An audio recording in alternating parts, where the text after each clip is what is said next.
उग्रवादियों की आवाजाही की सूचना मिली थी। इसके आधार पर सेना के 21 पैरा कमांडो के एक दस्ते ने दिनांक 4/12/2021 की शाम को संदिग्ध क्षेत्र में एम्बुश लगाया था। एम्बुश के दौरान एक वाहन एम्बुश के स्थान के समीप पहुंचा। उसे रुकने का इशारा और प्रयास किया गया। रुकने की बजाय वाहन द्वारा उस जगह से तेजी से निकलने का प्रयास किया गया, जिसके उपरांत इस आशंका पर कि वाहन में संदिग्ध विद्रोही जा रहे थे, वाहन पर गोली चलाई गई, जिससे वाहन में सवार 8 व्यक्तियों में से 6 व्यक्तियों की मृत्यु हुई। बाद में एक गलत पहचान का मामला पाया गया। जो 2 लोग घायल हुए थे, उन्हें सेना द्वारा ही इलाज हेतु नजदीकी स्वास्थ्य केंद्र में ले जाया गया। यह समाचार प्राप्त होने के बाद स्थानिक ग्रामीणों ने सेना की टुकड़ी को घेर लिया, 2 वाहनों को जला दिया और उन पर हमला किया। इसके परिणाम स्वरूप सुरक्षा बल के एक जवान की मृत्यु हो गई तथा कई अन्य जवान घायल हो गए। अपनी सुरक्षा में तथा भीड़ को तितर-बितर करने के लिए सुरक्षा बलों को गोली चलानी पड़ी, जिससे 7 और नागरिकों की मृत्यु हो गई तथा कुछ अन्य घायल हो गए। स्थानीय प्रशासन और पुलिस ने स्थिति को सामान्य करने के प्रयास किए हैं। अभी स्थिति तनावपूर्ण लेकिन नियंत्रण में बनी हुई है। पुलिस महानिदेशक नागालैंड और आयुक्त नागालैंड ने दिनांक 5/12/21 को घटनास्थल का दौरा किया।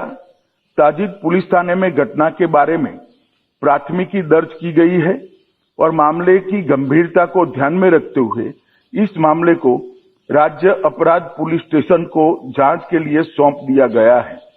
इस संदर्भ में एक विशेष जांच टीम एसआईटी का गठन किया गया है, जिसे 1 माह के अंदर जांच पूरी करने के निर्देश दिए गए हैं।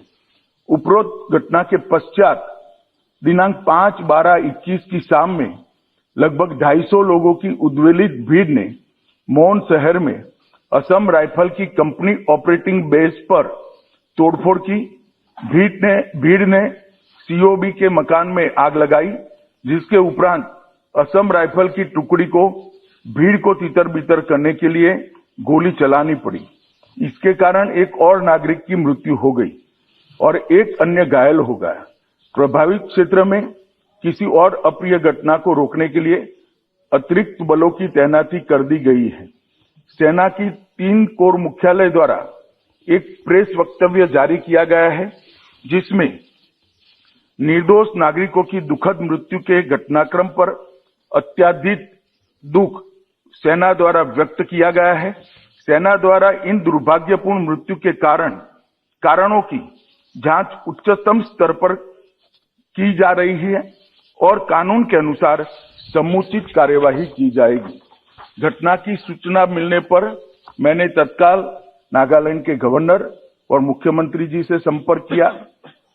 गृह मंत्रालय द्वारा भी नागालैंड के मुख्य सचिव और पुलिस महानिदेशक से संपर्क किया गया। कल पूरे दिन स्थिति को मॉनिटर किया गया।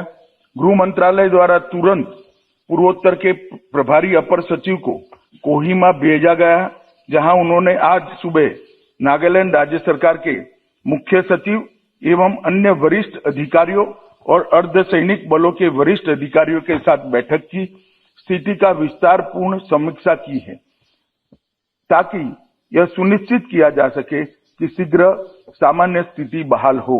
यह निर्णय लिया गया है कि सभी एजेंसियों को यह सुनिश्चित करना चाहिए कि विद्रोहियों के खिलाफ अभियान चलाते समय भविष्य में ऐसी कोई दुर्भाग्यपूर्ण घटना की पुनरावृत्ति न हो।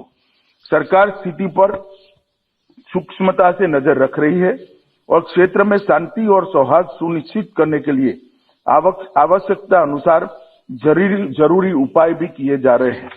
राज्य प्राधिकारियों ने एहतियात के तौर पर प्रभावित इलाकों में निषेधाज्ञा लागू की है।